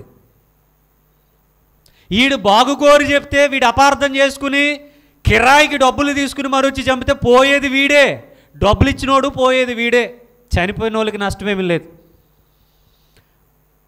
చనిపోయిన తర్వాత నువ్వు కూడా పోతావుగా, మరి పోయిన తర్వాత నీకు జీవితం అంటే ఏంటి అర్థమవుద్ది. అప్పుడు ఉపయోగం లేదు, అప్పుడు ఉపయోగం ఏమి లేదు. ధనవంతుడే దిక్కులేని జాబ్ చచ్చాడు, ఏడుస్తున్నాడు, ధనవంతుడే ఏడుస్తున్నాడు, నువ్వెంత? కనుక యేసుప్రభు వారు చెప్పినటువంటి మాటలు మామూలు విషయాలు కాదు, హృదయంలో నుండే వచ్చును. ఇవన్నీ కూడా హృదయంలో నుండి వస్తాయట. ఇవే మనుష్యుణ్ణి అపవిత్రపరచును కానీ చేతులు కడుక్కొనక భోజనము చేయటం మనుష్యుణ్ణి అపవిత్రపరచదని చెప్పాను. వచ్చే వారం మిగిలినటువంటి సందర్భాన్ని మాట్లాడదాం. చేతులు కడుక్కోకుండా భోజనం చేస్తే ఏమవుద్దని రాశారు అక్కడ? మనుషుని అపవిత్రపరచదు. మరి ఏమవుద్ది? హృదయంలో నుండి వచ్చేవే మనుషుణ్ణి అపవిత్రపరుస్తాయి. హృదయంలో నుండి వచ్చేవే మనుషుని అపవిత్రపరుస్తాయి. చేతులు కడుక్కోకుండా భోజనం చేస్తే అనారోగ్య సమస్యలు వస్తాయి. గోరుల్లో మట్టుండి పొలం పనులు చేస్తూ, పెయింటింగ్ పని చేస్తూ, ఏదో దుమ్ము ధూళిలో పని చేస్తూ ఆ చేతులతోనే మరల ఆహార పదార్థాలు తింటే అనారోగ్యం వస్తుంది. మీకు విషయం చెప్పనా, రోడ్డు పక్కన డ్రైనేజీలు బాగు చేసేవారు కానీ, డ్రైనేజీలు తవ్వేవారు కానీ, దాన్ని బాగు చేస్తా అక్కడే కూర్చుని ఆ కంపులోనే వాళ్ళు తెచ్చుకున్నవన్నీ అవే చేతులతో తినేస్తారు. మనమేమో మొత్తానికి శానిటైజర్లు, గ్లిజరిన్ సోపులు, హ్యాండ్ వాష్లు రుద్ది రుద్ది రుద్ది తిని మనమేమో హాస్పిటల్కి వెళ్తాం, వాళ్ళేమో స్ట్రాంగ్గా ఉంటారు. అది తేడా. కాబట్టి మీరు కూడా చెత్త తినేయండి అని చెప్పను. ఎవరి ఆరోగ్యం వాళ్ళ చేతిలోనే ఉంటుంది. ఇప్పుడు పొలం పని చేసేవాళ్ళు, చేలు పురుగు మందులు చల్లే వాళ్ళు ఉంటారు, రైతులు, కూలి పనికి వెళ్ళిన వాళ్ళు. ఓ గంట పని చేసిన తర్వాత వాళ్ళ ఓనర్ టిఫిన్ పట్టుకొస్తాడు. ఇప్పుడు ఏం చేస్తాడు? నేను ఇంటికి వెళ్ళి శుభ్రంగా డ్రెస్ చేంజ్ చేసుకుని స్నానం చేసి శానిటైజర్ రాసుకుని వచ్చి అప్పుడు టిఫిన్ తింటానంటాడా? ఆ చేలు గట్ల బాల్లోనే కూర్చుంటాడు, మట్టిలోనే కూర్చుంటాడు, ఆ చేల్లో ఆ నీటిలోనే చేయగలుగుతాడు, అదే తింటాడు, మళ్ళీ పని చేసుకుంటాడు. దేవుడు ఇవ్వాలి ఆరోగ్యం, కొంతవరకు మనము కాపాడుకోవాలి అంతే తప్ప. ఇప్పుడు ఆ చేతులు టిఫిన్ తిన్న ఆ వ్యక్తి దగ్గరికి వెళ్ళి ఇప్పుడు నువ్వు పాపం చేసావు, తప్పు చేసావంటే పోరా నాకు చెప్తున్నావు అంటాడు. అంటాడా? నువ్వు ధర్మశాస్త్రాన్ని మీరో, నువ్వు క్రైస్తవ్యాన్ని మీరో అంటే వెళ్ళవా అని చెప్తాడు. అది కాదు అక్కడ విషయం ఏంటి? దేవునికి అనుకూలంగా మనం ఎలా ఉన్నాం, మనం ఎలా బ్రతుకుతూ ఉన్నాం అనేది ఇంపార్టెంట్. వీళ్ళ బ్రతుకులు ఎలా ఉన్నాయి? దేవునికి అనుకూలమైంది ఏది చేసి చావరెళ్ళు, వీటి కోసం మాత్రం పట్టించుకుంటారు. వీళ్ళ పాత్రలు అంటే బాగా చింతపండు వేసి కంకర బూడు తెట్టి ఇటుక పందులెట్టి బాగా తోముతారట. లోపల ఏముంటుంది? దోపు ఉంటుంది, దోపు వచ్చేస్తుందట. దోపు అంటే వాంతులు వచ్చేస్తాయట, అంత చండాలంగా ఉంటుంది. పైన మాత్రం ఎలా ఉంటుంది? నెగనెగలాడిపోతాయి పాత్రలన్నీ. నీళ్ళు జల్లుకుని తినేస్తే సరిపోయిందా? వీడి హృదయం ఏమో కుళ్ళుగొంప కొడుతుంది. అందుకనే తెరచిన సమాధులను పోల్చాడు పరిసయ్యులు శాస్త్రులు. మేడిపండు చూడు మేలుమయ్యుండు, పొట్టవెప్పు చూడు కేజీ బంగారం ఉండు. పురుగులుండు. మనుషుని హృదయం అదే. మనిషి చూడడానికి బాగానే ఉంటాడు, లోపల కుళ్ళు, కుతంత్రాలు, ఈర్ష్య, అసూయ, ద్వేషము, కోపం, పగ, ప్రతీకారం, ఈ మతోన్మాదులు అలాగే చచ్చిపోతున్నారు. చూడడానికి అందరూ బాగానే ఉంటారు. నాకు చాలామంది వందనాలు చెప్తారు, నవ్వుకుంటారు లోపల. ఈ నిజంగానే చెప్పాడా వందనాలు? నిజంగానే వందనమేనది. ఆ వందనంలో వీడు తొందరగా చచ్చిపోవాలని కూడా వందనం చెప్పారా? మనసులో వీడు పోతే బాగుంది అనుకుని వందనాలు పాస్టర్ గారు అన్నారా? అనుకుంటారు, నాకు తెలుసుగా. సరే, వచ్చేవారం ఇంకా మిగిలినటువంటి సందర్భాలు ఆలోచిద్దాం, ప్రార్థన చేసుకుందాం. సర్వోన్నతుడు మహోన్నతుడు అయిన దేవా, ఘనమైన మీ నామాన్ని బట్టి వందనాలు, స్తుతులు, స్తోత్రాలు తెలియజేస్తూ ఉన్నాం నాయన. కులతత్వం, మతతత్వం, వర్గం, భాష, ప్రాంతం, మా ధర్మం మీ ధర్మం అంటూ నాయన కొట్టుకు చేస్తూ ఉన్నటువంటి భయంకరమైన పరిస్థితుల మధ్యలో మేము బ్రతుకుతూ ఉన్నాము నాయన. న్యాయాధిపతి అయిన దేవా, న్యాయము తీర్చండి. చేతకాని వారిగా ఉండమని మీరు మాకు చెప్పలేదు, వివేకం కలిగి బ్రతకమని మీరు చెప్పారు నాయన. దైవజనులు ప్రవీణ్ పగడాల గారి యొక్క విషయంలో ఏం జరిగిందో మీకు తెలుసును, ఏం జరిగిందో ఆయనకి తెలుసు. ఎవరు చేయించారో చేయించిన వారికి తెలుసు, ఎవరు చేశారో చేసిన వారికి తెలుసు. న్యాయాన్ని జరిగించండి. అన్యాయము రాజ్యమేలుతున్నటువంటి ఈ తెలుగు రాష్ట్రాలలో, ఈ భారతదేశంలో న్యాయాన్ని జరిగించండి. ప్రతిదానికి మీరు సమయాన్ని నిర్ణయించారు. ఆ సమయం నాయన ఎవరిని విడిచిపెట్టదు. మీరే దైవజనునికి, వారి కుటుంబానికి న్యాయాన్ని జరిగించమని కోరుతూ, ప్రభు అయిన యేసుక్రీస్తు వారికే ఈ ప్రార్థన మనవులు మిక్కిలి వినయంతో ప్రార్థించి బ్రతిమలాడి వేడుకొని ఆడుచున్నాను. ఆమేన్.